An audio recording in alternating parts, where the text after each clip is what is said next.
ओम नमः सदेभ्यः। ओम नमः सदेभ्यः। ओम नमः सदेभ्यः। मंगलम भगवान वीरो मंगलम गौतमो मुनि मंगलम कुंद कुंदाद्यो जैन धर्मोस्तु मंगलम सर्वमंगल मांगल्यम सर्वकल्याणकारकं प्रधानं सर्वधर्माणां जैनं जयतु शासनं जैनं जयतु शासनं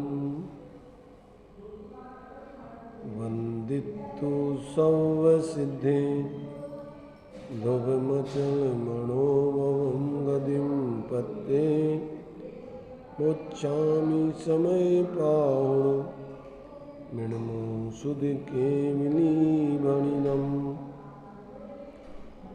नमः समय साराय श्वानमूर्त्याचकाशते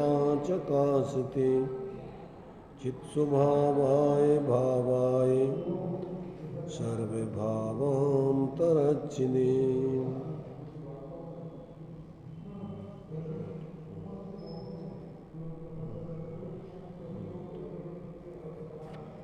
समय सार जी निर्जराधिकार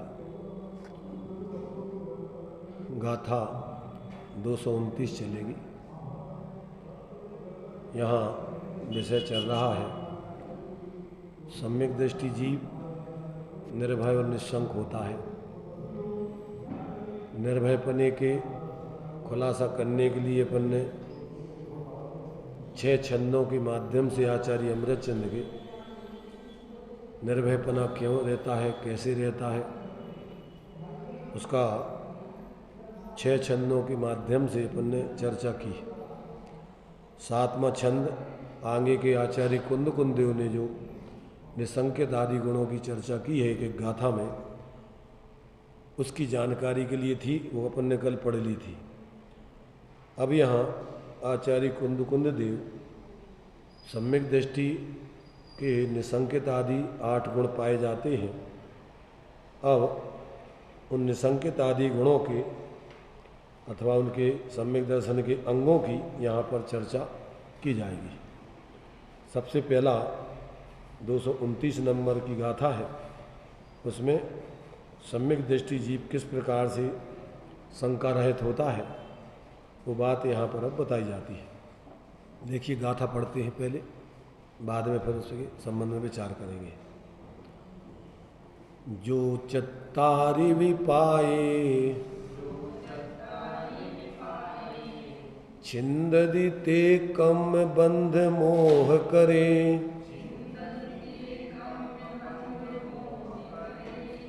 सो निशंको चेदा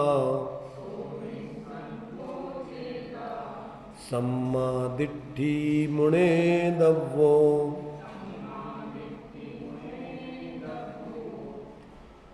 जो कर्म बंधन मोह करता पाद चारों छेदता चिन मूर्ति वो शंका रहित सम्यक पे दृष्टि जानना। देखिए क्या कह रहे हैं यहाँ पर।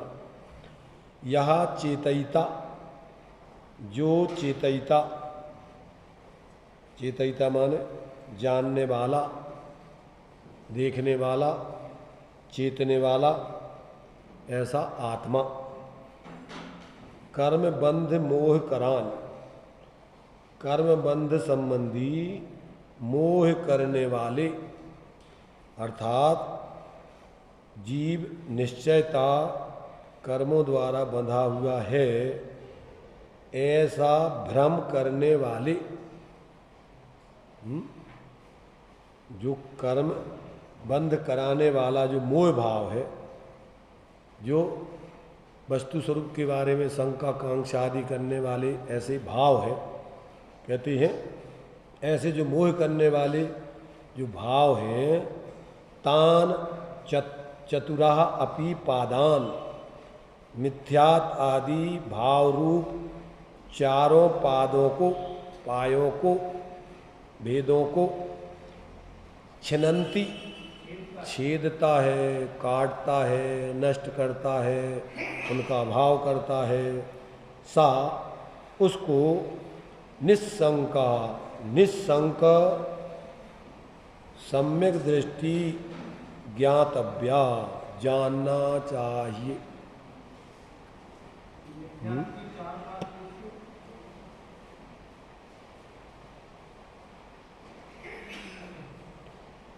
तो यहाँ अपने लिए आचार्य देव क्या स्पष्ट कर रहे हैं कि सम्यक दृष्टि जीव के जो कर्म बंधन कराने वाले, जो मोह के द्वारा उत्पन्न होने वाले जो चार पाए या भेद बतलाए हैं, उनको जो छेदता है, नष्ट करता है, अभाव करता है, ऐसा वो निसंकित आदि गुणों को धारण करने वाला सम्यक दृष्टि जानना चाहिए।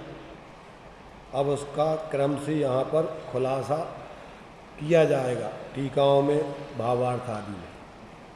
तो देखो, इसका जो है इन चार पायों का खुलासा तो पहले जयसेनाचार्य देव की टीका तात्पर्य वृत्ति में है, पहले अपन उसको ही पढ़ लेते हैं, बाद में आचार्य अमृतचंद्र की आत्मख्याति और भावार्थ को पढ़ेंगे। देखिए, तात्पर्य वृत्ति हिंदी 444 ट्रिपल 4। इसके बाद बीतराग सम्यक दृष्टि के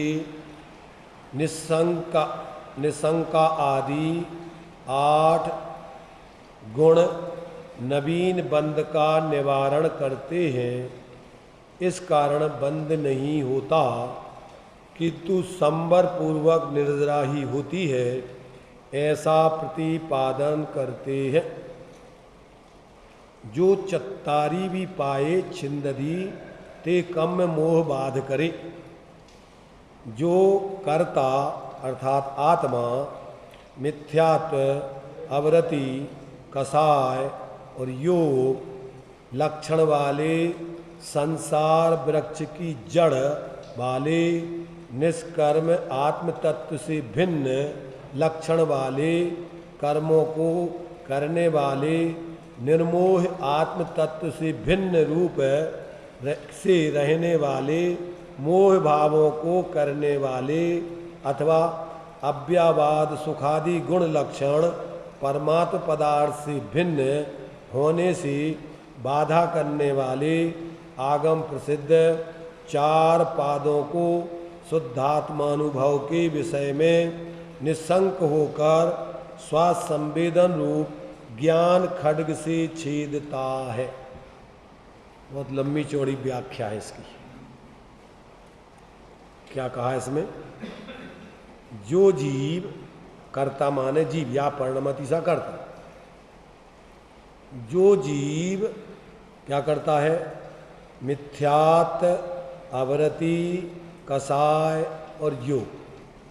तत्वार सूत्र में एक प्रमाद और लिया है। बंध के कारणों में क्या क्या लिया? मिथ्यात, अवरति, प्रमाद, कसाय, योग, बंध हेतवा। अब यहाँ पर प्रमाद को छोड़ दिया है, छोड़ नहीं दिया है, उसको कसाय में और अवरति में गर्भित कर लिया है। प्रमाद किसे कहते हैं? प्रमाद के अपन ने 15 भेद पढ़े हैं। 5 इंद्रियों के विषय में प्रवृत्ति और 4 कसायों में प्रवृत्ति, 4 विकथाओं में प्रवृत्ति, एक स्नेह, प्रणय कहो, स्नेह कहो, अनुराग कहो, और एक निद्रा। ये प्रमाद के 15 भेद हैं। तो ये 15 भेद में कसाय और अवरति गर्भित हो जाती है। अवरति में और कसाय में, क्योंकि 4 कसाय तो कसाय हैं, और 5 इंद्रियों के विषय अपने आप में कुछ नहीं है, वे तो जड़ है, पर है, परंतु उसमें प्रवृत्ति वो काय से होती है? कसायों से। 5 इंद्रियों के विषय में काहे प्रवृत्ति कैसे होती है? विषय तो निमित्त है। आत्म के अहित विषय कसाय, इनमें मेरी तो मिथ्यात्व पूर्वक कसाय से विषयों में प्रवृत्ति होती है सुख बुद्धि पूर्वक। क्या मानता है मिथ्या दृष्टि जीव?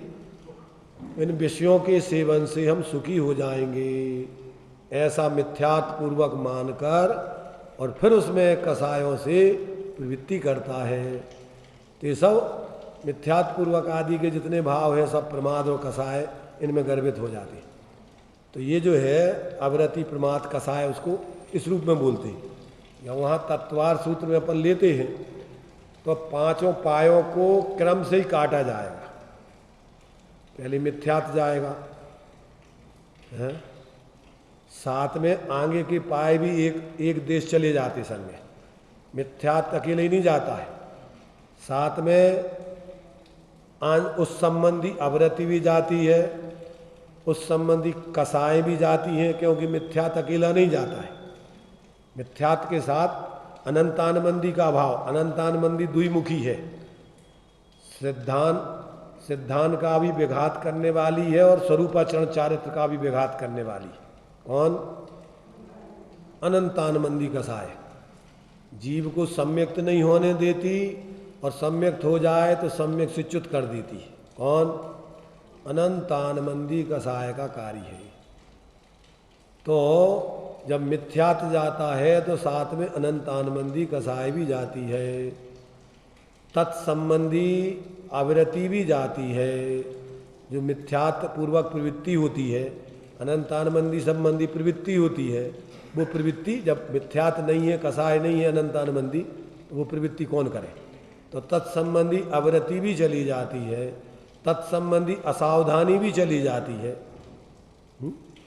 प्रमाद की परिभाषा क्या है? स्वरूप की असावधानी। तो सबसे बड़ा प्रमाद तो मिथ्यात्व है, जिसमें स्वरूप की पूरी असावधानी चलती है, और साथ में अनंतानबंदी है। और मिथ्यात्व अनंतानबंदी गए तो अब स्वरूप की पूरी असावधानी नहीं है। अब तो चारित्र अप्रतिख्यान आदि कसाय जन्य क्या है? आंशिक असावधानी चारित्र संबंधी रहेगी, बाकी स्वरूप का आचरण प्रारंभ हो गया। क्या हो गया? अनंतानबंदी का कार्य जैन सिद्धांत प्रवेशिका में गोपाल दास जी बरैया ने क्या है? अनंतानबंदी का कार्य स्वरूपाचरण चारित्र का विघात करना है। तो अपन ने चर्चा पहले कर ली कि स्वरूपाचरण चारित्र एक तो प्रारंभ की अपेक्षा कहलाता है और एक पूर्णता की अपेक्षा कहलाता है। जो 6 डाला में दिया है, सुनिए स्वरूपाचरण आओ, जिस होत प्रगटे आपनी निधि मिटे पर की प्रवृत्ति सब। तो वहाँ तो यथाख्यात चारित्र के स्वरूपाचरण की बात है, जिसमें संपूर्ण पर की प्रवृत्ति के अभाव पूर्वक पूर्ण यथाख्यात चारित्र प्रकट होता है। यहाँ बात अनंतानबंदी की प्रारंभ की अपेक्षा है कि स्वरूप का आचरण प्रारंभ ही नहीं होने देती अनंतानबंदी कसाय, और अनंतानबंदी कसाय गई तो अब स्वरूप का आचरण प्रारंभ हो गया। क्या हो गया? अब स्वरूप का आचरण प्रारंभ हो गया, पर अब पूर्णता तो क्रम से आगे यथाख्यात चारित्र होने पर होगी। क्यों? कि जो चारित्र मोहिनी की प्रकृति है वे आत्मा के स्वरूप स्थिरता में बाधक है। तो अब कितनी बाधक है? अनंतानबंदी कसाय पूर्ण बाधक है। अप्रतिख्यान क्या करती है? वो एक देश चारित्र नहीं होने देती, पर स्वरूपाचरण चारित्र में बाधक नहीं है। समझ में आ रहा? 4 कसायों के कार्य अलग अलग है। अनंतानबंदी का स्वरूप का आचरण प्रारंभ नहीं होने देना, अप्रतिख्यान कसाय का कार्य है एक देश चारित्र नहीं होने देना, प्रत्यख्यान कसाय का कार्य है पूर्ण चारित्र नहीं होने देना, और संजलन कसाय का कार्य है यथाख्यात चारित्र नहीं होने देना।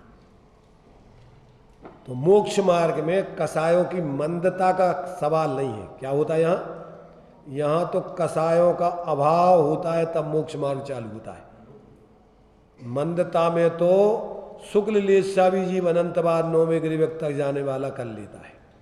सब कसायों की मंदता, पर मोक्ष मार्ग का प्रारंभ नहीं होता। एक भी कसाय का संबंध, एक भी कर्म का संबंध नजरा नहीं होती। तो यहाँ पर तो ये बता रहे हैं कि जो सम्यक दृष्टि जीव है वो बंध के हेतु इन चारों पायों को जो अपने स्वरूप का श्रद्धा ज्ञान आचरण करने में बाधक है जो पाए उनका अभाव कर देता है। क्या कहा यहाँ? जो कर्ता यानी आत्मा मिथ्यात अवरति कषाय योग लक्षण वाले संसार वृक्ष की जड़ वाले, संसार रूपी वृक्ष काय से चलता है? इन चार चीजों से। और मूल में तो यहाँ मिथ्यात की बात है, क्योंकि सम्यक्त ही क्या है?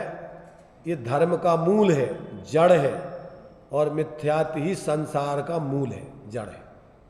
तो अभी तो मिथ्यात की मुख्यता से चर्चा है, इसलिए यहाँ तो कह रहे हैं कि जो संसार वृक्ष की जड़ वाले अर्थात मिथ्यात संबंधी अनंतानंदी संबंधी क्या करते हैं? वो निष्कर्म आत्म तत्व से भिन्न लक्षण वाले हैं, ये अपने निःशुद्धात्म तत्व से भिन्न स्वभाव वाले हैं, मिथ्यात आदि के भाव, कर्मों को करने वाले और द्रव्य कर्मों को बंध में निमित्त हेतु बनने वाले। मूल में तो यही भाव कर्म है, इनसे अपने आत्म तत्व को जीव भूला रहता है। तो आत्म तत्व से भिन्न लक्षण वाले, कर्मों को करने वाले, निर्मोह आत्म तत्व से भिन्न रूप, ये कैसे हैं? सब अपने मोह रहित स्वभाव से भिन्न है, अलग है, भिन्न रूप रहने वाले, मोह भावों को करने वाले, स्वरूप से अलग स्वभाव वाले और मोह भाव को करने वाले। अथवा दूसरी तरीके से अव्ययवाद सुख आदि गुण लक्षण परमात्म पदार्थ से भिन्न होने से बाधा करने वाले, अपने उस अव्ययवाद जो सुख है आत्मा का, जिसमें कोई बाधा ना पड़े किसी बाह्य की, तो इससे जो है कैसे हैं वो? इस अव्ययवाद सुखादि गुण लक्षण वाले अपने जो आत्मा का स्वरूप है उस पदार्थ से भिन्न होने से उनको बाधा पहुंचाने वाले, करने वाले। आगम में जो प्रसिद्ध है चार पाए हैं, वो आगम में प्रसिद्ध चार पादों को शुद्धात्मानुभव के विषय में निसंक होकर कि मेरी आत्मा ऐसी ज्ञाता दृष्टा स्वरूप ज्ञायक स्वरूप है कि अन्य रूप है, ऐसी जिसमें शंका आदि पैदा नहीं होती है, सात तत्वादि के बारे में जिसको कोई शंका नहीं है, इदमेव ईदिस्मेव तत्वम नान्यन्य च अन्यथा इत्तकंपाय सांभुवत सन्मार्गे संस्यारुचि। मैं चिन्मूर्त चैतन्य स्वरूप ही हूँ, अन्य रूप शरीर आदि रूप नहीं हूँ, नहीं था, नहीं होऊंगा, कभी भी न था, न हूँ, न होऊंगा। ऐसा ही हूँ, ऐसा ही था, ऐसे ही रहूँगा, अन्य प्रकार नहीं हूँ, नहीं था, नहीं होऊंगा। ऐसा उसके ज्ञान निर्णय अनुभव में जब आत्मा का अनुभव कर लेता है तो स्वपर आदि के बारे में, तत्वों के बारे में कोई उसको शंका नहीं होती है। तो इस प्रकार से शुद्धात्म अनुभव के विषय में निशंक होकर स्वासंवेदन रूप ज्ञान खड्ग से छेदता है। कौन सी तलवार है उसके पास? शुद्धात्मानुभव रूपी ज्ञान खड़ग, शुद्धोपयोग रूपी ज्ञान खड़ग। क्या बतला रहे यहाँ? स्वासंवेदन रूप ज्ञान खड़ग से छेदता है। ध्यान रखना, ये मुख्य बात है। स्वासंवेदन रूप ज्ञान खड्ग है, शुद्धात्मा के अनुभव रूप ऐसे ज्ञान रूपी तलवार से इन सारे विकारी पायों को छेद देता है, भेद देता है, नष्ट कर देता है। जो ऐसा वो सम्यक दृष्टि सो निस्संको चेदा सम्मा दिट्ठी मुड़े दब्बो, वह चेतयिता माने आत्मा निसंक सम्यक दृष्टि मानना चाहिए, जानना चाहिए। कैसा सम्यक दृष्टि? अपने शुद्धात्मा आदि के संबंध में कोई शंका आदि नहीं है उसको, और निरंतर उसका संवेदन करते हुए जी रहा है। इसलिए उसको अब उसके बारे में कैसी शंका? शंका तो उसको हो सकती है जिसने अपने आत्मा के अनुभव को नहीं लिया हो, मात्र पढ़ सुन करके दूसरों से विचार करके ही अकेला सुना हो, तो उसको तो शंका दूर नहीं होती। मात्र जिसने दूसरों से सुनी हो बात, पढ़ी हो मात्र, विचार मात्र किया हो, परंतु अनुभव नहीं किया है। इसलिए इसमें अपन ने पढ़ा है पहले कि मेरे निज वैभव का जन्म 4 हेतुओं से हुआ है। पढ़ा कि नहीं पढ़ा? कौन कौन से?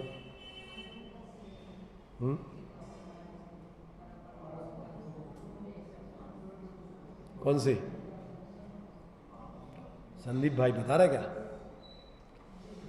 अभी नहीं सुना होगा तुमने। समय सार तो तुम बहुत सुनते रहे, ऑनलाइन तो सुनते रहे, पर प्रत्यक्ष रूप में नहीं तुमने सुना अभी।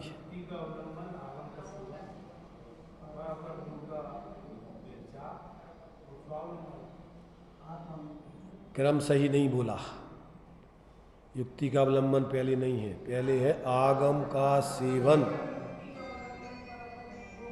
इसके बाद फिर युक्ति। जानते युक्ति किसे कहते हैं?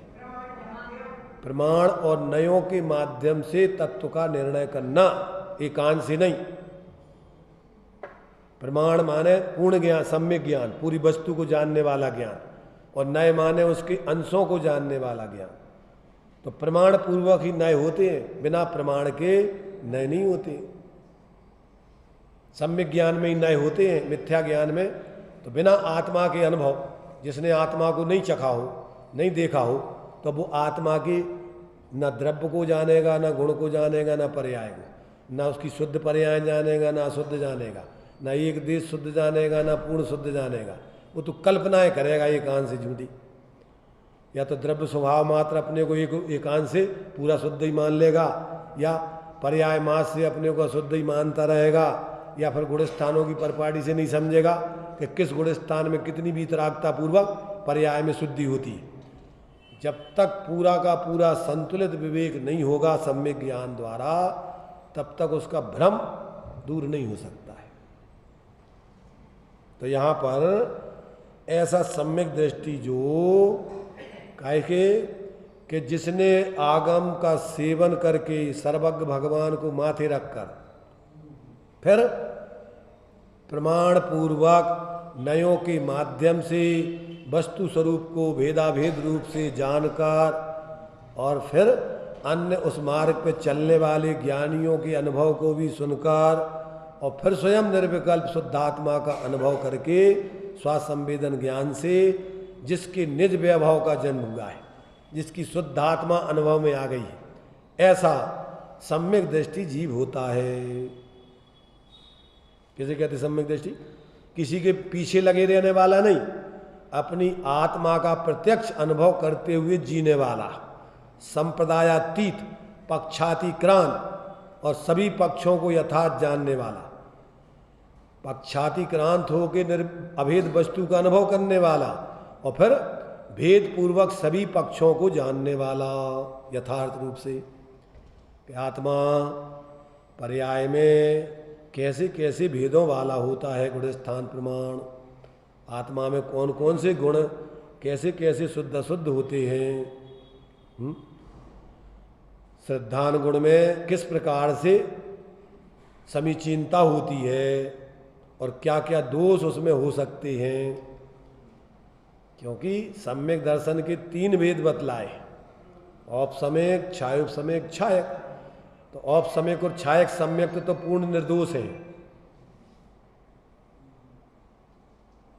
बंद कर दिया कि अभी खोला है? उसको बंद कर दिया कि खोल के रखे हो? इतनी ज़्यादा आकुलता हो तो फिर मत लाया करो इधर मोबाइल को सामने, सबका उपयोग भी खराब होता है। बाहर के काम सब इतना ही पड़े रहना है। जिस कार्य के लिए पूरे प्राणपण से 1 घंटा देना चाहिए, उन कामों के लिए तो अपन औपचारिकता रूप में आते हैं, कोई खबर आ जाए तो उठ के चले जाएंगे, या पात्रता है, आत्मार्थीपना नहीं है। थोड़े समय के लिए तो धर्म को अपन टाइम अपनी आत्मा को दे रहे हैं, और उसी में अभी अपन लौकिक कार्यों की मुख्यता रखते हैं। इधर का समय हो जाएगा तो उधर छोड़ के नहीं आएंगे कभी। इसलिए भाई थोड़ी भी तो अपनी बुद्धि लगाओ कि थोड़ा सा जीवन मिला है और इस समय अपन कौन से कामों की मुख्यता करके जी रहे हैं। तो क्या चर्चा चल रही है अपनी?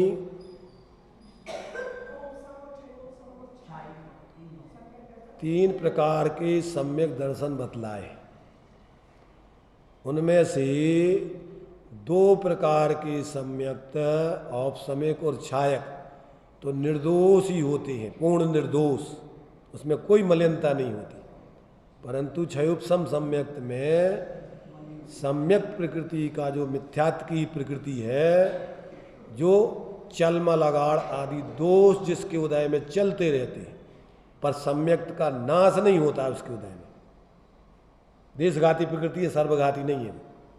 जैसे संयलन कषाय संयम की विघातक नहीं है पर संयम में दोष लगाती रहती चलमल, तो ऐसे ये सम्यक प्रकृति सम्यक्त की विघातक नहीं है, सम्यक्त में दोष लगते रहते हैं। अब चूंकि उपसम सम्यक्त का काल तो सिर्फ अंतर्मुहूर्ती है, उसका काल तो अंतर्मुहूर्त से ज़्यादा है ही नहीं। हाँ, और इसके बाद में या तो क्षयोपशम या छायक, उसका काल ही ज़्यादा है। क्षयोपशम का काल है 66 सागर ज़्यादा है ज़्यादा, और छायक का काल तो सादी अनंत काल है, एक बार हो गया तब वो कभी च्युत हो ही नहीं सकता। तो अब ये अपन को जब अभी वर्तमान में छायक सम्यक्त होता नहीं है, कौन सा सम्यक्त होता है अभी? उपसम और क्षयोपशम दो सम्यक्त होते हैं, द्वितीयोपशम भी नहीं, क्योंकि द्वितीयोपशम सम्यक्त होता है श्रेणी चढ़ने वालों को। तो वर्तमान में श्रेणी तो जीव चढ़ता नहीं है, सिर्फ छठम सप्तम गुणस्थान तक की साधना कर सकता है, स्वस्थान अप्रमत्त। तो अब अपने लिए देखना है कि हम कौन सी भूमिका में खड़े हुए हैं। यहाँ अपन को चूंकि अब उपसम पूर्वक क्षयोपशम होगा, और क्षयोपशम अगर अपन सावधान नहीं रहे तो उसके लिए तो नाटक समय सार में दिया है लोहार की संडासी जैसा, क्षण में आग में और क्षण में पानी में, यानी उसको बताना है उसकी क्षणिकता, माने वो शाश्वतता नहीं है। अगर अंतर्मुहूर्त के बाद च्युत होना होवे तो हो सकता है, और अंतर्मुहूर्त के बाद फिर सम्यक्त पावे तो पा सकता है, उसकी ऐसी दशा है। उपसम का काल ऐसा नहीं है, उपसम तो एक बार हो जाए तो फिर तो सागरों पर्यंत बाद होता है, वो उसकी अपनी अलग काल है। जब भी होगा तो क्षयोपशम सम्यक्त ही होगा। तो अब अपने लिए इन सारी बातों का यदि ज्ञान नहीं होगा तो हम कहाँ खड़े हैं, हमें कौन से भाव चल रहे हैं, मिथ्यात्व के चल रहे कि सम्यक्त के चल रहे, और सम्यक्त में है तो क्षयोपशम सम्यक्त में चलमल दोष लग रहे क्या कि नहीं लगते ही है। वो तो बुद्धि अबुद्धिपूर्वक दो प्रकार से, जब जीव तत्व विचार आदि स्वरूप अनुभव आदि के काल में होता है तो उसमें अबुद्धिपूर्वक मलिनता चलती रहती है, क्योंकि उसका उदय जब तक क्षयोपशम सम्यक्त है तब तक रहेगा ही रहेगा। जैसे संजनन प्रकृति है तो संजनन प्रकृति का बुद्धिपूर्वक अबुद्धिपूर्वक कार्य चलता रहता है। क्या चलता है संजनन कषाय का? या तो बुद्धिपूर्वक प्रवृत्ति होती रहेगी बाहर में संजनन कषाय के कार्यों में, 28 गुण आदि के कार्यों में, और अथवा जब ध्यान में होगा तो जब तक संजनन कषाय है 10वें गुण स्थान तक तो अबुद्धिपूर्वक उसकी मलिनता बनी ही रहेगी। अभी उसकी विशुद्धता जब तक उदय है तब तक नहीं हो सकती है। ऐसे ही क्षयोपशम सम्यक दृष्टि के जीवन में भी जब वो तत्व विचार आदि करता है, स्वरूप अनुभव करता है, तो बुद्धिपूर्वक उसको कोई तत्व आदि में शंका आदि नहीं चलती, परंतु अबुद्धिपूर्वक उसका उदय चल रहा है, उसकी मलिनता, उस संबंधी जो श्रद्धान गुण की निर्मलता होना चाहिए वो होती नहीं है। जैसे संजनन कषाय का जब तक उदय चलेगा 10वें गुण स्थान तक बुद्धिपूर्वक भले ही अपन आत्मा का अनुभव भोग रहे, परंतु वो अनुभव नहीं होगा अभी। कौन सा? जो यथाख्यात चारित्र में होता है वैसा अनुभव नहीं हो सकता है 10वें गुण स्थान तक। इसलिए अब ये अपन को जागृति रखोगे तो ही इस काल में व्यक्ति पार पाएगा, अपने सम्यक्त को सुरक्षित रख पाएगा। अन्यथा पग पग पर मिथ्यात्व के इस काल में सम्यक दृष्टि पैदा होते नहीं, और हो जाए तो यहाँ जीना उनको मुश्किल है, क्योंकि बहुलता है गृहीत मिथ्या दृष्टियों की, सांप्रदायिक लोगों की, तो उसको जीना मुश्किल होता है। यहाँ टोडरमल जी आदि जैसे जितने भी जीव हुए हैं वो ज़्यादा नहीं जी पाए। श्रीमद जी हुए तो छोटी उम्र में चले गए। इसीलिए भाई अपन को यहाँ बहुत सजग रहने की जरूरत है। पहली चीज़ तो अपन को अपने स्वरूप की अनुभूति पूर्वक प्रतीति पैदा होना सरल भी है और कठिन भी है। सरल तो इसलिए है कि अपना स्वरूप है, और अगर तत् उस संबंधी पुरुषार्थ करो तो एक क्षण में स्वरूप की अनुभूति पूर्वक मिथ्यात्व का नाश होता है। और वैसा पुरुषार्थ नहीं करो, इधर उधर बाहर घूमते रहो, तो अब सम्यक अनुभूति कैसे हो, और अनुभूति के बिना सम्यक दर्शन की प्राप्ति कैसे हो। सुन लिया और सुन करके अपन ने प्रयोग नहीं किया, हो जाएगा सम्यक। अंदर में अपना ज्ञाता आत्मा पर से भिन्न सदा एक रूप रहने वाला है द्रव्य स्वभाव से। अब पर्याय में जब तक इतना उपयोग एकाग्र करके, क्योंकि आत्मा तो अमूर्तिक है और अमूर्तिक आत्मा का अनुभव करना है, तो उपयोग कैसा होने चाहिए?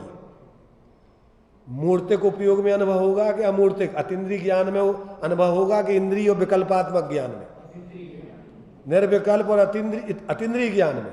तो जब तक आप मन के विकल्पों से उपयोग को शांत करके स्वरूप में एकाग्र नहीं करोगे और 5 इंद्रियों के विषयों से हटाकर उपयोग को स्वरूप सन्मुख नहीं करोगे, तब तक आत्मा की अनुभूति हो ही नहीं सकती। इसलिए आत्मा का अनुभव जिसको होता है तो समय मन पावे विश्राम। 5 इंद्रिय के विषय तो पहले ही छूट गए, अब रह जाते मन के विकल्प। विचार करता रहता इंद्रिय अंदर। अपन बैठ गए ध्यान में, तो बाहर से अपन ने 5 इंद्रियों के विषय मान लो छोड़ दिए। देखना बाहर का छोड़ दिया, सुनना छोड़ दिया, चखना छोड़ दिया, छूना छोड़ दिया, सूंघना छोड़ दिया। पर मन में जो अपन ने विषयों को जीवन पर्यंत करते रहते हैं, बैठे बैठे जुगाली करते रहते मन से उसकी।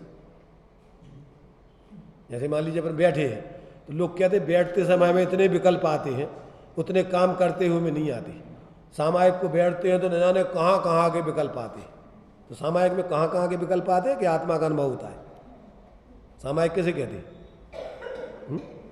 अरे सामायिक तो साम्य भाव का नाम है। राग द्वेष मोह से रहित अपने स्वरूप की अनुभूति का नाम साम्य भाव है। तो अब क्या है कि जिसको अभी अंदर का लक्ष्य नहीं हो, रुचि नहीं हो, अभ्यास नहीं हो, तो शांत होता है तो जो 5 इंद्रियों के विषय और मन से जो धारणाएं अपन ने संसार संबंधी कल्पना करके भर रखी हैं, तो वे लब्धि का विषय निकल के और उपयोग में आकर के चिंतन चालू हो जाता है, सोचना चालू होता है। ज़्यादातर व्यक्ति जो मोही जीव होते हैं, उनका ज़्यादातर चिंता का कार्य कहो या चिंतन का कार्य कहो 2 स्थानों में होता है। अगर वे धार्मिक है थोड़े, तो जब वे बैठेंगे माला फेरने या सामायिक में, तो उस समय सब बाहर से फ्री है, अब उनका चिंतन चलता है। और या फिर जब शौचालय में जाते हैं और शौच अगर सही जल्दी से नहीं उतरती हो, तो क्या होता है फिर बैठे बैठे कुछ तो पेपर ले जाते, वही पेपर पढ़ने लगते हैं। उस समय सबसे ज़्यादा मन से कर्म बनते हैं, ध्यान रखना। वो तंदुल मच्छ होता है ना, वो खाता पीता बाहर से कुछ नहीं करता है। क्या करता है? तो जितना कर्मों का आश्रय बंद अपने मन से, अपन देखो वचन से कितना बोलोगे, शरीर से कितनी क्रिया करोगे, पर मन से तो एक क्षण को भी अपना उपयोग रुकता नहीं है। रात दिन नींद में भी उपयोग, शरीर से तो अपनी क्रियाएं बोलना बंद हो गया है, 5 इंद्रियों के विषय से देखना आदि बंद हो गया, पर मन का विषय रात्रि में सोते समय न जाने कहाँ कहाँ के स्वप्नों में व्यक्ति खो जाता है। और कहाँ कहाँ कौन जो तुमने अनुभव करे होंगे, सोचे होंगे, वे तो आएंगे रात्रि में। जो खाओ वही की तो डकार आएगी, स्वप्न काहे के आते।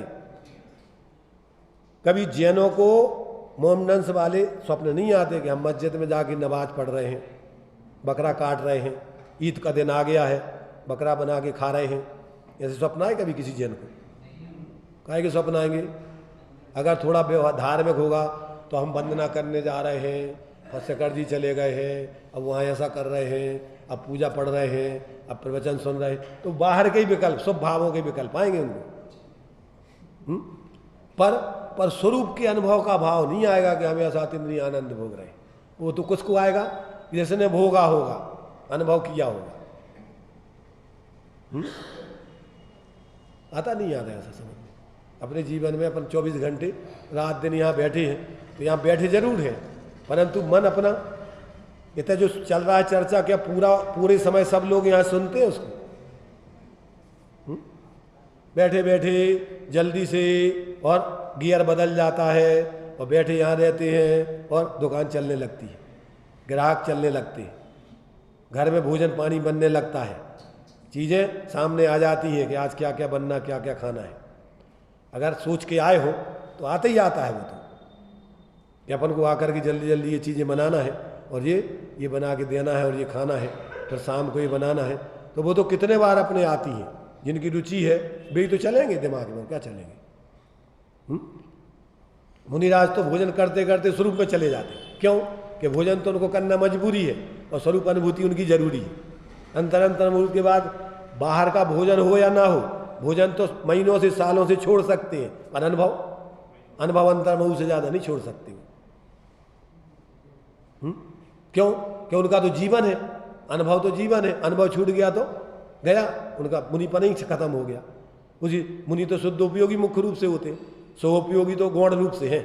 शुद्धोपयोगी भी मुनि, स्वोपयोगी भी मुनि, असोपयोगी नहीं होते। आर्थ ध्यान किया, भैया हमारी दुकान का हो रही है, इनको का हो रही है, वे पैसा नहीं दे, वे आए, इतने दिन हो गए, वे ग्राहक चले गए हैं, क्या करें? जी भाई को काय के स्वप्न आते, काय के विचार आते। अब मीटिंग चलना है, हमारी व्यापारी संघ के अध्यक्ष हैं, तो मतलब जिसमें रुचि है, रस है, बेही विकल्प, और स्वरूप का अनुभव रस तो कोई बिरलों को रहता है, बाकी तो ज़्यादातर बाहर में लगे हैं। या तो पद, पैसा, प्रतिष्ठा, प्रशंसा, प्रसिद्धि, प्रदर्शन, प्रतिस्पर्धा, अब उनसे आगे बढ़ना है। अब जितने नेता हैं वे सोचते हैं कभी हम जो नेचे हैं वे सामान्य वे कभी वार्ड मेंबर बन जाएं। अपनी अपनी क्वालिटी के उनकी सोच होते हैं सबकी, समझ रहे ना। सामान्य व्यक्ति प्रधानमंत्री मुख्यमंत्री के ख्वाब नहीं देखेगा। अभी तो क्या देखेगा कि पहले अभी धीरे नीचे से उठेंगे ना। पहले मोहल्ला वालों पार्षद बने, फिर धीरे धीरे एमएलए बने, फिर धीरे धीरे आगे सांसद बने, फिर धीरे धीरे मंत्री बने। कितने वो सकलेचा जी को जिंदगी पूरी हो गई जब अब मंत्री बन पाए वे। कितने 20, 25, 30 साल से भी चुनाव जीत रहे। कौन है? वीरेंद्र के लड़के ओम प्रकाश सकलेचा, जिसमें अपने अध्यक्ष महोदय उनके चुनाव के प्रचार प्रसार को जाते हैं। अशोक जी से उनका पारिवारिक घरोबा है। तो मतलब क्या, उनको ख्वाब रात दिन 24 घंटे यही चलते रहते हैं कि अब हम कैसे आगे बढ़े। कौन से क्षेत्र में?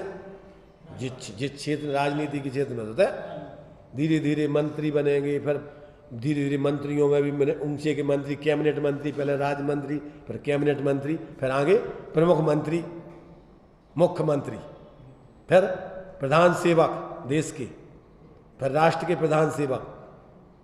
जब तक बीच ही में तुम आओ, कितने लोग तो ख्वाब ही रह गए। अब अडवाणी जी प्रधानमंत्री बनने के ख्वाब देखते रहे। अब उनको अब समाज चांस ही नहीं है।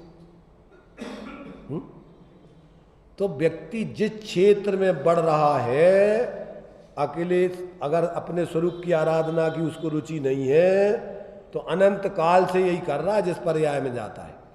करता क्या है? काम तो कितना सा था, कितना सा काम था। काम तो इतना सा था कि क्षण भर निज रस अंदर उपयोग को अपने में एकाग्र करके और एक बार अनुभूति कर लेते तो सारे रस उड़ जाते। फिर तुम्हारे जब निज आत्म अनुभव आवे तब और कछु ना सुहावे। कछु माने कोई भी विश्व का कोई भी कार्य उसको फिर नहीं रुचता है।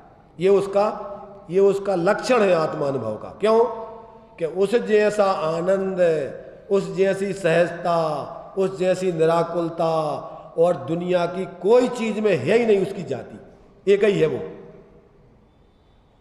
अब उसका जब तक व्यक्ति को ऐसा उसके प्रति इतना बहुमान नहीं आए कि ये सब चीजें संसार की सभ्यद संसार असारा,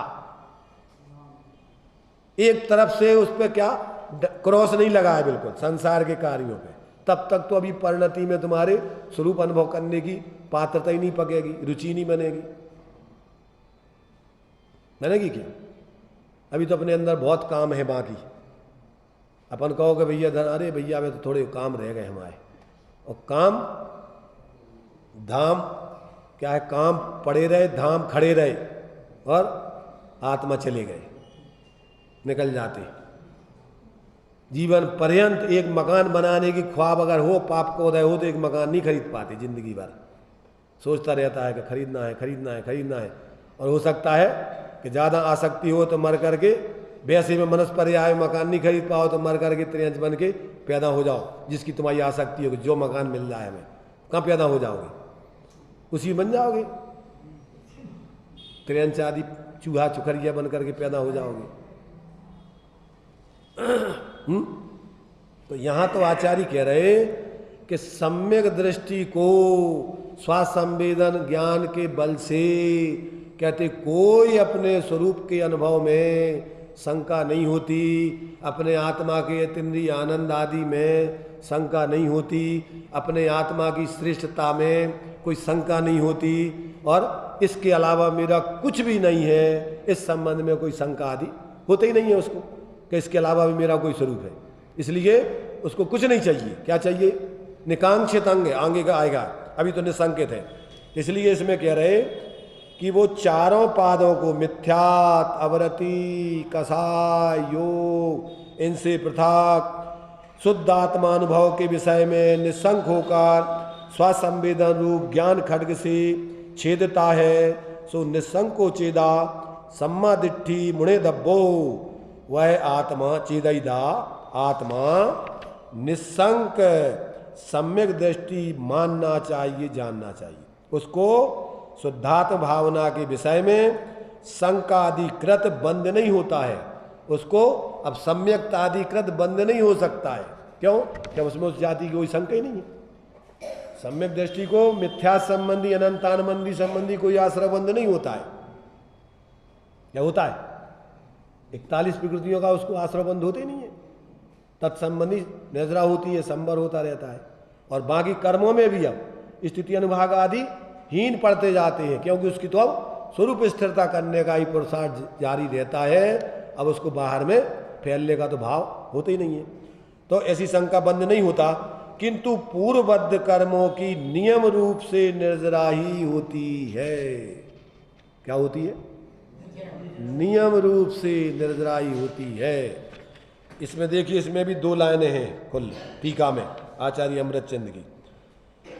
क्योंकि सम्यक दृष्टि टंकोत्कीर्ण एक ज्ञायक भावमयता के कारण, सम्यक दृष्टि अपने को कैसा अनुभव करता है? चिन्ह मूर्त दगदा, अपने को चैतन्य स्वरूप ही अनुभव करता है और कुछ नहीं। उसकी श्रद्धा हमेशा क्या अनुभव करती है? मैं तो बस ये ही हूं और कुछ नहीं।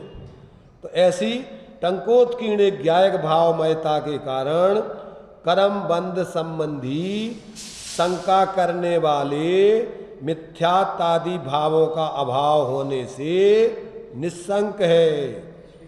कर्म बंध संबंधी शंका करने वाले, सम्यक दृष्टि को जो शंका आदि में होने पर अपने स्वरूप आदि के जो मिथ्या संबंधी आश्रय बंध होता है वो नहीं होता है। मिथ्यात्वादि भावों का अभाव होने से निस्संक है, इसलिए उसे शंकाकृत बंध नहीं किंतु निर्जरा। ध्यान रखना, शंकाकृत कौन सा बंध नहीं होता है?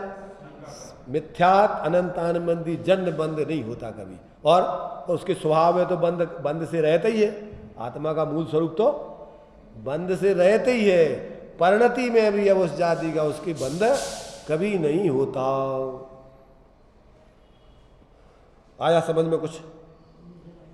देखिए भावार्थ में थोड़ी 3 लाइनें हैं, इसको पढ़ लेते हैं। सम्यक दृष्टि को जिस कर्म का उदय आता है उसका वह स्वामित्व के अभाव के कारण, जितने भी कर्मों का उदय चल रहा है, सम्यक दृष्टि उसको अपना स्वरूप जानता मानता है क्या? उसकी स्वामित्व, मैं ये मैं हूँ, ये मेरे हैं, ऐसा उसमें स्वामित्व नहीं होता है। स्वामित्व के अभाव के कारण उसका कर्ता नहीं होता है। क्या नहीं होता है? वो उसका स्वामित्व का अभाव होने के कारण कर्ता नहीं होता है। इसलिए भय प्रकृति का उदय आने पर भी सम्यक दृष्टि जीव निसंक रहता है। भय प्रकृति का उदय तो चलता रहता है, परंतु फिर भी अपने बारे में, सात तत्वादि के बारे में निसंक रहता है, उसको कोई शंका नहीं होती। स्वरूप से च्युत नहीं होता है, अपनी श्रद्धा ज्ञान और तत्संबंधी आचरण से च्युत नहीं होता है। ऐसा होने से उसे शंकाकृत बंध नहीं होता है। ध्यान रखना आचार्यों के वाक्यों को। कौन सा बंध नहीं होता है? मिथ्यात्वादि संबंधी बंध नहीं होता है। कर्म रस देकर खिर जाते हैं, इसलिए उनकी निर्जरा हो जाती है, ऐसा जानना चाहिए। तो ये जो है सम्यक दृष्टि, चूंकि क्या है, उसके निसंकित आदि गुण पाए जाते हैं और इसलिए उसको कर्मों का तत्संबंधी आश्रव बंध नहीं होता है, संबंध निजरा होते हैं और वो क्रमशः पर्याय में अपनी पूर्ण क्रम से विशुद्धता और शुद्धता प्राप्त करके एक दिन उस पूर्ण सिद्धत्व दशा को पर्याय में प्राप्त कर लेता है, क्योंकि अंदर में अपने को वो सदा चैतन्य स्वरूप अनुभव करता है, चिन्मूर्त, कि मेरा मूल स्वरूप तो ज्ञाता ही है, ज्ञाता ही था, ज्ञाता ही रहूंगा। तो और कुछ हो जाएगा आत्मा? आत्मा क्या चेतन पने से और अचेतन आदि रूप हो सकता है क्या? पर रूप हो सकता है क्या? शरीर आदि रूप हो सकता है क्या? राग आदि रूप हो सकता है क्या? नहीं बन सकता है। ऐसा ज्ञानियों को हमेशा अपने बारे में शंका आदि नहीं होती, इसलिए वो निसंकित पने का उनका जीवन नियम से, जैसे शरीर के अंग हैं ऐसे सम्यक दर्शन के 8 अंग हैं। जैसे बिना अंगों के अंगी शरीर नहीं होता है, मनुष्य किसे कहते हैं? ये 8 अंग वाले, जिस 8 अंग होवे तो वो मनुष्य, ऐसे ही जिसमें 8 अंग होवे वो सम्यक दर्शन है। ऐसे उसके जीवन का ये स्वरूप ही है। इनके बिना सम्यक दर्शन नहीं हो, सम्यक दर्शन के बिना ये नहीं होती। इस प्रकार से यहाँ अपने लिए इन सब बातों को बराबर आचार्यों की समझ के और अपन देखें कि हम कहाँ खड़े हुए हैं तो अपन जीव, थे तो अपन जीव, रहेंगे तो जीव, पर अपने अंदर क्या अनुभव हो रहा है, अपने को क्या मानते हैं अपन? कोई जाति वाले, कोई पैसे वाले, अमीर गरीब, क्या कोई पद वाले, क्या किस रूप में अनुभव करते हैं? देखो, रात दिन लब्धि में अपन ने मान्यता बना रखी है मिथ्यात्व में।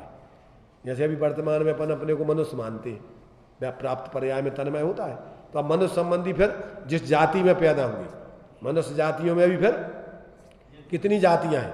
जैनों में भी 84 गोत्र हैं, उनमें फिर एक एक गोत्र अलग अलग हैं।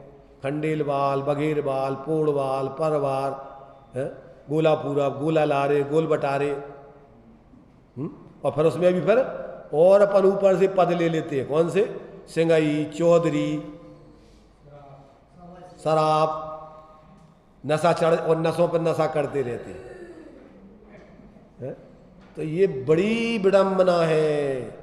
जब तक ये जीव अंदर में अपने उस यथार्थ स्वरूप का अनुभव नहीं करता, तब तक ये मद, 8 दोष, 6 अनायतन, 3 मूर्ताएं, ये दूर होती नहीं, मिथ्यात्व अवस्था में चलती रहती।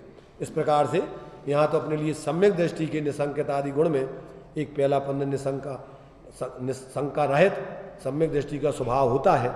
उस बात की उसका कारण बताया, क्योंकि वो अपने स्वासंवेदन ज्ञान प्रत्यक्ष से अपने चैतन्य आत्मा को चैतन्य रूप ही निरंतर अनुभव करता है, इसलिए वो अपने बारे में, अन्य के बारे में उसको कोई शंका आदि नहीं होती। चलिए।